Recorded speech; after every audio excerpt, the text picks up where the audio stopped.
Hello my dear students, कैसे हैं आप लोग। उम्मीद करता हूं मस्त होंगे, आपकी पढ़ाई एकदम से मस्त चल रही होगी। जैसा कि आपको पता है, हर रोज की तरह डेली करंट अफेयर्स हम आपके लिए लेके आते हैं।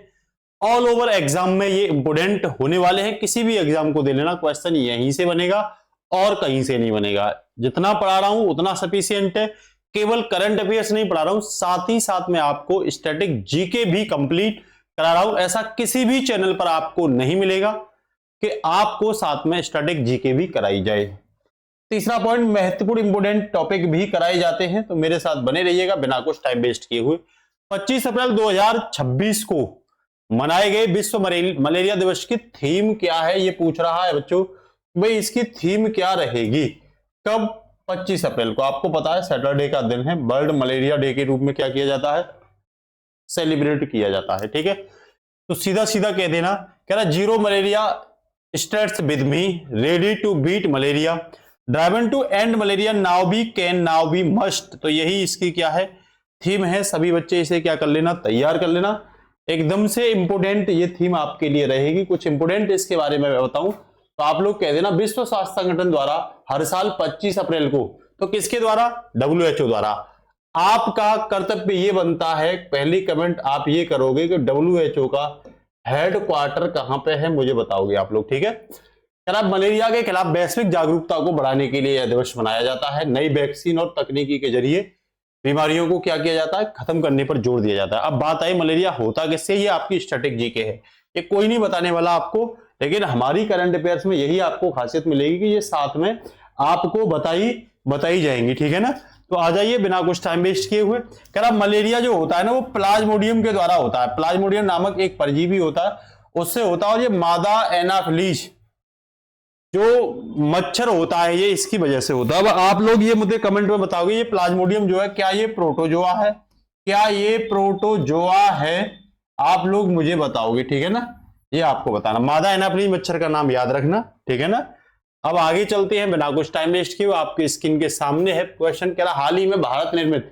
ब्रह्मोस मिसाइल का परीक्षण अभ्यास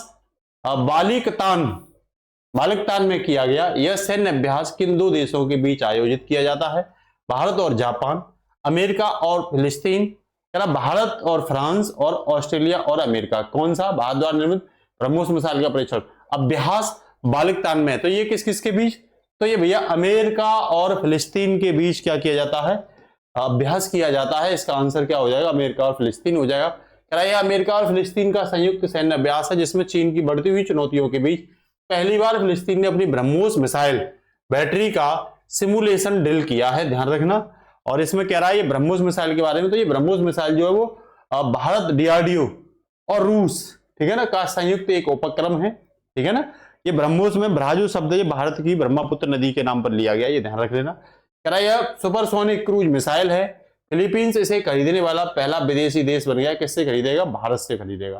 ठीक है ना, किससे खरीदेगा, भारत से खरीदेगा। तो ये भी पॉइंट आपको पता होना चाहिए। इसके साथ ही नेक्स्ट आपके सामने है, चर्चा में रही प्रधानमंत्री इंटर्नशिप योजना। कौन सी चर्चा में रही, प्रधानमंत्री इंटर्नशिप योजना के तहत पात्र युवाओं की नई आयु सीमा बढ़ाकर कितनी कर दी गई है। ठीक है ना, नई पात्र युवाओं, किसके तहत, प्रधानमंत्री इंटर्नशिप योजना के तहत। इसमें जो डिप्लोमाधारी होते हैं उनको इंटर्नशिप कराया जाता है बिल्कुल फ्री में। ठीक है ना, करा 18 से 24 वर्ष, 21 से 24 वर्ष, या 18 से 25 वर्ष, या 20 से 30 वर्ष। तो इसका आंसर क्या हो जाएगा, सी इसका क्या हो जाएगा आंसर, 18 से 25 वर्ष वाले इसमें शामिल किए जाएंगे। कह रहा कॉर्पोरेट मामलों के मंत्रालय, ये मिनिस्ट्री भी आप याद रखना, ने इसका विस्तार करते हुए अंतिम वर्ष के अंडर ग्रेजुएट और पोस्ट ग्रेजुएट छात्रों को भी इसमें शामिल, अब देखो ये भी डिप्लोमा के अलावा ये भी आ गए, वो शामिल किया गया है। जिनकी पारिवारिक आय 12 लाख रुपए से कम होनी चाहिए, उनको यहां शामिल किया जाएगा। ठीक है ना, कह योजना का लक्ष्य 5 वर्षों में 500 शीर्ष कंपनियों में 1 करोड़ इंटर्नशिप अवसर देना, 9,000 रुपए प्रति माह इसमें वित्तीय सहायता भी इंटर्नशिप को दी जाएगी। ठीक है ना, 8100 रुपए में इसमें किसके, सरकार के द्वारा दिए जाएंगे, और 900 रुपए जिस कंपनी में आप इंटर्नशिप करते हो उस कंपनी के द्वारा दिए जाएंगे। तो ये भी पॉइंट आप क्या रखना भाई, याद रखना। ठीक है ना, इसके साथ ही आगे अगर मैं बात करूं, हाल ही में गृह मंत्रालय द्वारा राष्ट्रीय सुरक्षा निगरानी के लिए किस AI सक्षम सैटेलाइट इमेजिंग सिस्टम को शामिल किया गया है, त्रिनेत्र, प्रज्ञा, सुदर्शन या व्योम। पहले तो सुन लेना ये क्या है, सैटेलाइट इमेजिंग सिस्टम AI द्वारा सक्षम है ये, और ये कौन सा है, प्रज्ञा होने वाला है, ये आप देख रहे होंगे। ये जियोमेट्रिक ग्रेड, टारगेट इंडियन, ये सब इनमें क्या करेगा, इंक्लूडेड है, ठीक है ना। तो इसका आंसर प्रज्ञा हो जाएगा। कह रहा है ये एक एआई आधारित सैटेलाइट इमेजिंग सिस्टम है। यह सुरक्षा एजेंसियों को संवेदनशील क्षेत्रों की रियल टाइम निगरानी और आतंकवादी विरोधी गतिविधियों में क्या करेगा, मदद करने वाला है, ठीक है ना। इसके बारे में अगर मैं स्टैटिक जीके देखूं तो आपके लिए बहुत इंपॉर्टेंट है। कह रहा है इसे बनाया किसने है, तो डीआरडीओ के centre for artificial intelligence and robotics द्वारा इसे क्या किया गया, स्वदेशी रूप से विकसित किया गया है। ये आप देख रहे होंगे, ठीक है ना। इसके साथ ही नेक्स्ट है, प्राचीन भारत समय गणना पर आधारित दुनिया की पहली विक्रमादित्य वैदिक घड़ी हाल ही में उत्तर प्रदेश में कहां स्थापित की गई है। राम मंदिर अयोध्या में, विश्वनाथ मंदिर वाराणसी, गोरखनाथ मंदिर, मठ मंदिर गोरखपुर, बांके बिहारी मंदिर मथुरा। तो इसका आंसर बी हो जाएगा, काशी विश्वनाथ में। कौन से मंदिर, काशी विश्वनाथ में ये घड़ी क्या की गई है, स्टेबलाइज की गई, इसको याद रखना, ठीक है ना। कह रहा है काशी विश्वनाथ मंदिर वाराणसी, कह रहा मध्य प्रदेश और यूपी के मुख्यमंत्रियों की उपस्थिति में इस काशी विश्वनाथ मंदिर में परिसर में स्थापित किया गया और यह पारंपरिक वैदिक गणना को क्या करती है, दर्शाती है। मैं अगर आपसे स्टडी पूछूं तो कह रहा है 24 घंटे के बजाय सूर्योदय से एक सूर्योदय से दूसरे सूर्योदय तक के समय की गणना करती है। एक दिन को 30 मुहूर्तों में इसमें क्या किया गया, घड़ी में बांटा गया है, ठीक है ना। 30 मुहूर्त ये आप देख रहे होंगे, 24 घंटे में ही 30 मुहूर्त हैं। देखो ये देख रहे हैं आप, ये इस तरीके से ये अलग अलग मुहूर्त है, कितने, एक सनसाइन से दूसरे सनसाइन सनराइज तक इसे क्या किया गया, रखा गया है, ठीक है ना। कह रहा हाल ही में सेबी ने सोशल स्टॉक एक्सचेंज एसएससी पर रिटेल भागीदारी बढ़ाने के लिए सोशल इंपैक्ट फंड एसआईएफ की न्यूनतम सीमा 2 लाख रुपए से घटाकर कितनी कर दी गई है, 50,000 रुपए, 10,000 रुपए, 1,000 रुपए या 500 रुपए। तो ध्यान रखना ये सीमा कितनी कर दी गई है भाई, 1,000 रुपए कर दी गई है। कितनी, 1,000 रुपए। कह रहा सेबी ने 99.5% की कटौती करते हुए इस सीमा को 1,000 रुपए कर दिया। इसका उद्देश्य आम लोगों को सामाजिक कार्यों, एनजीओ से जुड़े फंड में निवेश के लिए क्या करना, प्रोत्साहित करना, इसका उद्देश्य है। सेबी की स्थापना आपको पता है 1988 में वैधानिक रूप से की गई थी और इसे दर्जा मिला था 1992 में स्टैच्यूटरी का दर्जा। मुख्यालय कहां है, हेडक्वार्टर में। बस आप ये बताओगे सेबी किन 2 स्टॉक एक्सचेंज को क्या करती है, कंट्रोल करती है। भारत के 2 स्टॉक एक्सचेंज हैं, उनका नाम आप लोग बताओगे, ठीक है ना। स्टॉक एक्सचेंज का नाम आप लोग बताओगे और उनकी स्थापना कब हुई ये भी बताओगे। दोनों की स्थापना और दोनों का नाम बताओगे, ठीक है ना। एक का नाम मैं बता दे रहा हूं बीएसई, दूसरा आप बताओगे कमेंट में, और उनकी स्थापना वर्ष को भी आप लोग बताओगे, ठीक है ना। ये भी बताओगे बीएसई में कितनी कंपनियां हैं और एनएसई में कितनी कंपनियां हैं, ठीक है ना। अगला कह रहा हाल ही में भारत के मुख्य सूचना आयुक्त सीआईसी के रूप में किसे नियुक्त किया गया है। राजकुमार गोयल को, हीरालाल सामरिया, राजीव कुमार या यशवर्धन सिन्हा को। तो इसका सीधा सीधा आंसर जो हो जाएगा आपका वो ए हो जाएगा, राजकुमार गोयल। गोयल को भारत का नया मुख्य सूचना आयुक्त नियुक्त किया गया है और यह संस्था सरकार में पारदर्शिता, सूचना और अधिकार को क्या करती है, सुनिश्चित करने वाली सर्वोच्च संस्था है, ठीक है ना। कह रहा है इसकी स्थापना कब हुई, तो आरटीई एक्ट 2005 में बना था, उसके तहत इसकी स्थापना की थी। भारत के राष्ट्रपति जो है समिति की सिफारिश पर क्या करते हैं, मुख्य सूचना आयुक्त की नियुक्ति करते हैं, ठीक है ना। नेक्स्ट है हाल ही में एथलेटिक्स इंटीग्रिटी यूनिट द्वारा डोपिंग उल्लंघन जोखिम के मामलों में भारत को किस श्रेणी में रखा गया है, तो कैटेगरी ए में भारत को रखा गया है। किस में रखा गया है, कैटेगरी ए में भारत को रखा गया है। कह रहा है इसमें डाल दिया गया, इसका मतलब है कि भारत में डोपिंग के मामले बहुत अधिक हैं और अब भारतीय एथलेटिक्स बेहद सख्त नियमों के तहत कड़ी निगरानी में रहेंगे, ठीक है ना। कह रहा है इसकी स्थापना एआईयू की एथलेटिक्स इंटीग्रिटी यूनिट की स्थापना 2017 में की गई थी और यह वर्ल्ड एथलेटिक्स की एक स्वतंत्र संस्था है जिसका हेडक्वार्टर कहां है, मोनाको में है। आप बताओगे मोनाको कहां पर है, ये आप बताओगे। देखो ये लोकेशन आप देख रहे हो, ये मोनाको की लोकेशन और आप ये बताओगे कहां पे है, किस सागर में पड़ता है, ये आप लोग बताओगे, ठीक है ना। कि भाई ये जो मोनाको है वो किस सागर में पड़ता है, ये आपको बताना है, ठीक है ना। अब देखिए फटाफट से क्वेश्चन देखा हुआ लग रहा होगा आपको, बहुत इंपॉर्टेंट क्वेश्चन है। हाल ही में उत्तर प्रदेश के किस जिले में सेका झील को 99वां रामसर स्थल घोषित किया गया है, आगरा, अलीगढ़, मथुरा और इटावा। तो ये मेरा अपना क्या है, जिला है अलीगढ़। अलीगढ़ में पड़ती है सेका झील, हमारा आना जाना वहां बना रहता है। पढ़ाई के बाद का जो हम समय होता है वो ज्यादातर सेका झील पर ही क्या करते हैं, व्यतीत करते हैं। अगर आप किसी को देखने आना है तो बता देना भाई, अलीगढ़ आओ तो बता देना, हम आपको दिखा देंगे इसे, ठीक है ना। ये डिस्ट्रिक्ट अलीगढ़ यूपी के पश्चिम में पड़ता है, ठीक है ना। चाहो तो ऑल ओवर आप याद कर सकते हो। देखो ये पश्चिमी क्या है, तट है, जो गुजरात से स्टार्ट होता है और तमिलनाडु तक, कन्याकुमारी तक रहता है। ये पश्चिम बंगाल से स्टार्ट होता है और कन्याकुमारी तक रहता है, ये पूर्वी तट है, ठीक है ना। इसमें देखो गुजरात, महाराष्ट्र, गोवा, कर्नाटक, केरल और तमिलनाडु पड़ते हैं, और इसमें तमिलनाडु, आंध्र प्रदेश, उड़ीसा और पश्चिमी बंगाल पड़ते हैं। यही मन्नार की खाड़ी है, श्रीलंका और तमिलनाडु के बीच में मन्नार की खाड़ी है। किसकी खाड़ी है बेटा? मन्नार की खाड़ी है, याद रखना आप लोग। ये अंडमान निकोबार है, ध्यान रखना, अंडमान निकोबार, और ये बंगाल की खाड़ी पड़ती है, और इसके इधर अरब सागर पड़ता है। क्या पड़ता है बेटा? अरब सागर। एक एक चीज आप लोग ध्यान रखा करो जो मैं बताया करूं। और इसके इधर ही क्या है? विवाद है, ठीक है ना, विवाद है, ये ध्यान रखना, ठीक है। अब आगे चलते हैं, चलिए बिना कुछ टाइम वेस्ट किए हुए। केंद्रीय पर्यावरण मंत्री भूपेंद्र यादव ने अलीगढ़ की सेका झील पक्षी अभ्यारण्य को भारत का 99वां स्थल घोषित किया है, और ये सेंट्रल एशियन फ्लाई हाईवे पर प्रवासी पक्षियों के लिए एक प्रमुख ठहराव है। इसकी घोषणा के साथ ही उत्तर प्रदेश में रामसर साइट कितनी हो गई है? 12 हो गई है। तमिलनाडु पहले स्थान पर है जिसमें 20 है। कितनी है? 20 है तमिलनाडु में, याद रखना। तो आप लोग बताओगे सेकंड नंबर पर रामसर साइट किस राज्य में पड़ती है और कितनी है? किस राज्य में सेकंड नंबर पर रामसर साइट किस राज्य में है और कितनी है, ये बताओगे। रामसर कन्वेंशन 2 फरवरी 1971 ईरान में हुआ था। विश्व आर्द्रभूमि दिवस 2 फरवरी को इसी कन्वेंशन के तहत सेलिब्रेट किया जाता है।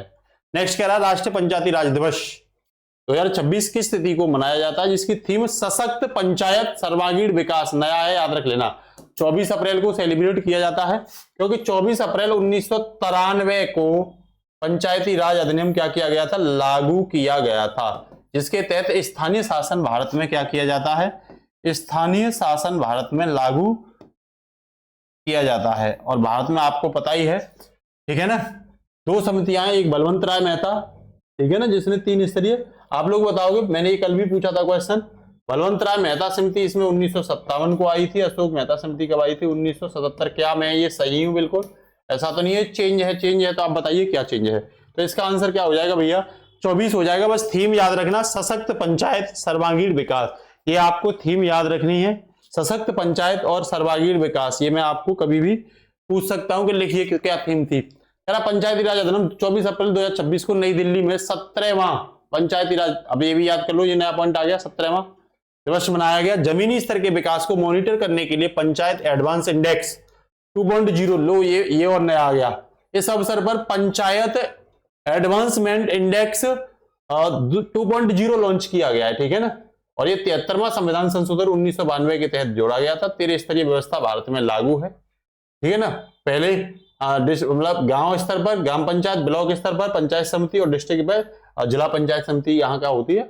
बनाई जाती है, ठीक है ना। यह दिन 73वें संविधान संशोधन 1992 को लागू हुआ था। 24 अप्रैल 1993 के उपलक्ष्य में मनाया जाता है, और पहली बार यह दिवस 2010 में मनमोहन सिंह की सरकार में मनाया गया था, ठीक है ना। इसके साथ ही आगे मैं बात करूं तो भारतीय वायुसेना ने हाल ही में उत्तर प्रदेश के किस एक्सप्रेसवे पर इमरजेंसी लैंडिंग फैसिलिटी को एक्टिवेट किया है, जहां सुखोई और जगुआर जैसे विमान उतरेंगे। सुखोई और जगुआर जैसे विमान, तो वो कौन सा है भैया? Agra Lucknow expressway, Purvanchal expressway, Yamuna expressway और बुंदेलखंड एक्सप्रेस। तो इसका आंसर बी हो जाएगा, पूर्वांचल एक्सप्रेस, ठीक है ना। तो यहां देखो जगुआर, मिराज, सुखोई, C-295 ये सुल्तानपुर के क्षेत्र में, यूपी सुल्तानपुर में पड़ता है, ये ध्यान रखना, ठीक है ना। ये सब इंडिया के अपने हैं, ठीक है ना। भारतीय वायुसेना ने सुल्तानपुर जिले में पूर्वांचल एक्सप्रेसवे पर देर रात ऑपरेशन क्षमता का प्रदर्शन करते हुए इस आपातकालीन लैंडिंग सुविधा को क्या किया? एक्टिवेट किया है। एयरक्राफ्ट यूज की बात करूं तो जगुआर, मिराज 2000, सुखोई 30, MKI और C-295 ये सब है। ये आपदा राहत और राष्ट्रीय सुरक्षा के लिए एक फोर्स मल्टीप्लायर का क्या करेंगे? काम करेंगे, ठीक है ना। तो ये कुछ बेसिक सी इंफॉर्मेशन है, आप लोग क्या करना? तैयार कर लेना। हाल ही में अटल पेंशन योजना ने 9 करोड़ ग्राहकों का ऐतिहासिक आंकड़ा पार किया है। इस योजना में शामिल होने के लिए निर्धारित आयु सीमा क्या रखी गई है? तो ध्यान रखना, इस योजना में शामिल होने के लिए 18 से 40 वर्ष आयु सीमा रखी गई है, ठीक है ना। 9 करोड़ लोग क्या हो गए? इसमें पंजीकृत हो गए, इनरोल हो गए हैं। तो 21 अप्रैल 2026 तक आप लोगों को ये बतानी है कि ये योजना किस वर्ष लागू हुई थी। ये योजना किस वर्ष लागू हुई थी? कमेंट में बताओगे ये योजना किस वर्ष, अटल पेंशन योजना किस वर्ष लागू हुई थी, ठीक है ना। कह रहा है 21 अप्रैल 2026 तक अटल पेंशन योजना के तहत कुल नामांकन 9 करोड़ को पार किया गया है। वित्त वर्ष 2025-26 में ये रिकॉर्ड 1.35 करोड़ है नए सब्सक्राइबर इससे जुड़े हैं। इसमें योग्यता क्या है, 18 से 40 वर्ष तक की जो इनकम टैक्स के अपात्र हो 2022 से, ठीक है ना। नेक्स्ट कह रहा है ये रेगुलेटर कौन करेगा, तो PFRDA संचालित करेगा इसे, और मई 2015 में इस योजना की क्या हुई थी, तो 9 मई भी लिखोगे कमेंट में, ठीक है ना। स्थापना हुई थी। 60 वर्ष की आयु जैसे ही पूरी हो जाएगी तो 1 लाख से 5,000 रुपए तक आपको गारंटी मासिक पेंशन क्या दी जाएगी इस योजना के तहत। आप ये बताओगे ये योजना किस मंत्रालय द्वारा लॉन्च की गई थी, किस मंत्रालय द्वारा, कौन मंत्रालय के अंतर्गत आती है, ये भी क्वेश्चन आपके लिए इस योजना से संबंधित बनेगा इंपोर्टेंट। कह रहा स्मार्ट फार्मिंग को बढ़ावा देने के लिए भारत का पहला आर्टिफिशियल इंटेलिजेंस आधारित कृषि खुफिया इकोसिस्टम किस संस्था द्वारा लॉन्च किया गया है, ये आप देख रहे हैं। तो कह रहा IIT कानपुर द्वारा, IIT मद्रास द्वारा, IIT रोपड़ द्वारा और ICAR दिल्ली द्वारा। तो इसका आंसर आपका हो जाएगा C, IIT रोपड़ हो जाएगा, ठीक है ना। IIT रोपड़ किस राज्य में पड़ती है, किस राज्य में पड़ती है, आप लोग कमेंट में बताना IIT रोपड़ किस राज्य में पड़ती है। IIT रोपड़ ने मौसम की जानकारी हेतु खेत में सटीक फैसले लेने के लिए यह पूरी तरह से इंटीग्रेट AI इकोसिस्टम लॉन्च किया है। इसे NMAI के तहत विकसित किया गया है। NMAI इकोसिस्टम के तहत क्या किया गया, और ये स्वान वेदर और ACE AI एडवाइजरी, ये तीनों चीज याद रखना। स्वान क्या है, एडवांस वेदर स्टेशन, मौसम की सटीक जानकारी। ACE क्या है, एनम चैट इंजन, किसानों को AI आधारित बातचीत और सलाह की सुविधा इसके तहत क्या की गई है, दी गई है, ठीक है ना। आप लोग के लिए क्वेश्चन ये है AI की स्थापना, AI के संस्थापक कौन है, AI के संस्थापक ये मैंने आपको बता दिया है। आप लोग बताओगे कंप्यूटर की जो क्लास मैंने पढ़ाई है वन शॉट, उसमें बताया है AI के संस्थापक कौन है, ये भी आप लोग बताओगे, ठीक है ना। इसके साथ ही नेक्स्ट है कार्बन उत्सर्जन को कम करने के लिए दुनिया की पहली इजी मेल्ट तकनीकी स्थापित करने हेतु टाटा स्टील ने किस देश के SMS ग्रुप के साथ समझौता किया है भैया। वर्ल्ड फर्स्ट है, ये ध्यान रख लेना। जापान, जर्मनी, अमेरिका और फ्रांस। तो इसका आंसर क्या हो जाएगा, जर्मनी। जल्दी से बताइए जर्मनी की राजधानी क्या है, ठीक है, जर्मनी की राजधानी क्या है, ये आप लोग बताओगे, ठीक है ना। चलें आगे। तो कह रहा टाटा स्टील जमशेदपुर झारखंड प्लांट ने दुनिया की पहली easy melt electrically assistant syngas smelter कहते हैं इसे, तकनीकी लगाएगी। कह रहा टाटा स्टील का लक्ष्य जो 2045 तक नेट जीरो एमिशन करना रखा है। कब तक, 2045 तक, 47 मत कर देना, ये 2045 है। पारंपरिक तरीके से ये कोयले का प्रयोग करते हैं, 100% CO2 एमिशन होता है, जबकि इजी मेल्ट तकनीकी की बात करूं तो यहाँ सिनगैस का प्रयोग किया जाता है, 50% CO2 क्या हो जाता है, कम हो जाता है, इसका रिडक्शन हो जाता है। तो ये तो अपने आप में क्या है, ये अपने आप में इजी मेल्ट तकनीकी काफी अच्छी रहेगी, ठीक है ना। 2045 तक टाटा ने जो नेट जीरो कार्बन रखा उसमें क्या रहेगी, सहायक रहेगी, ठीक है ना। चलें आगे। हाल ही में कोलंबो में आयोजित चौथे नौसेना गोताखोरी अभ्यास SLN डिवेक्स 2026 भारत में और किस देश की नौसेनाओं में, देख रहे हैं ये समुद्र के अंदर है, तो ये श्रीलंका इसका क्या हो जाएगा भाई, आंसर हो जाएगा, ध्यान रखना श्रीलंका इसका आंसर है, ठीक है। 21 से 27 अप्रैल 2026 तक कोलंबो के पोर्ट पर भारत और श्रीलंका के बीच डाइविंग ऑपरेशन का यह चौथा, ध्यान रखना, फोर्थ संस्करण है। कौन सा, ये फोर्थ संस्करण आयोजित किया गया। भारतीय नौसेना के INS निरीक्षक ने इसमें भाग लिया है। आरोग्य मंत्री की बात करें तो ये भारत के तहत भारत श्रीलंका की पहल है, जो इसमें भीष्म क्यूब को भी क्या किया है, उपहार के रूप में, देखो ये दिख रहा है, मेडिकल फैसिलिटी दी जाती है यहाँ, है ना। 200+ इमरजेंसी सुविधा इसमें उपलब्ध है। भीष्म क्यूब कह रहा है ये अत्याधुनिक पोर्टेबल मेडिकल यूनिट है जो 200 आपातकालीन मामलों को संभालने में सक्षम है। विजन की बात कर रहा है तो विजन है इसमें महासागर, हिंद महासागर में सुरक्षा, महासागर जो भारत श्रीलंका के बीच एक विजन है जो हिंद महासागर में सुरक्षा करने के लिए क्या रहता है, तैयार रहता है, ठीक है ना। इसी के साथ नेक्स्ट है अप्रैल 2026 में आंध्र प्रदेश उच्च न्यायालय की नई मुख्य न्यायाधीश के रूप में किसे नियुक्त किया गया, justice Hima Kohli, justice B Nagarathna, justice Lisa Gill या ऋतु बाहरी। तो इसका आंसर जो होगा वो होगा लीसा गिल। कह रहा केंद्र सरकार ने लीसा गिल को आंध्र प्रदेश की उच्च न्यायालय का मुख्य न्यायाधीश नियुक्त किया है। वे इससे पहले पंजाब और हरियाणा की उच्च न्यायालय की कार्यरत थी और ये इनकी जानकारी किस आर्टिकल में भाई, 217 में। आप लोग बताओगे सुप्रीम कोर्ट किस आर्टिकल में है, संविधान के किस आर्टिकल में सुप्रीम कोर्ट पढ़ता है, ठीक है ना। और तदर्थ न्यायाधीश, तदर्थ न्यायाधीश किस आर्टिकल में पड़ता है, ये क्वेश्चन आपके लिए है। कह रहा संविधान का अनुच्छेद 217, इस अनुच्छेद के तहत उच्च न्यायालय के मुख्य न्यायाधीश, उच्च न्यायालय की कह रहा है, सुप्रीम कोर्ट की नहीं कह रहा, न्यायाधीशों की नियुक्ति भारत के राष्ट्रपति के द्वारा की जाती है। इस नियुक्ति भारत के मुख्य न्यायाधीश संबंधित राज्य के राज्यपाल की परामर्श से इसमें करता है, ध्यान रखना। तो राज्यपाल की भी इसमें क्या ली जाती है, सलाह ली जाती है। आप लोग बताओगे इलाहाबाद हाईकोर्ट के मुख्य न्यायाधीश कौन है? इलाहाबाद हाईकोर्ट के मुख्य न्यायाधीश कौन है, ये आप नाम बताओगे, ठीक है ना।